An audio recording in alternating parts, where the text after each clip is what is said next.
সংযুক্ত আরব আমিরাতের বিপক্ষে সিরিজ জিতে নেওয়ার সুবর্ণ সুযোগ টাইগারদের সামনে।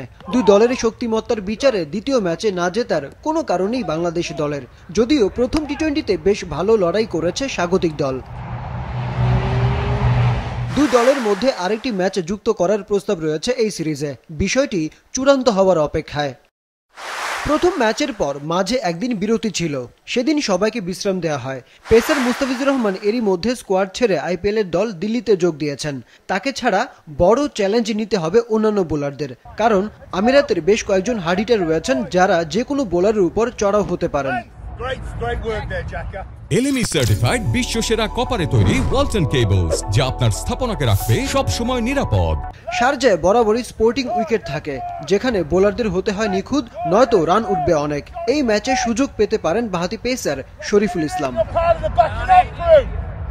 ব্যাটিং লাইন আপেও আসতে পারে পরিবর্তন। প্রথম ম্যাচে পারভেজ ইমনের সেঞ্চুরি ছাড়া স্কোর বোর্ডে তেমন কিছু ছিল না, তাই ব্যাটিং নিয়ে দুশ্চিন্তা থাকছেই।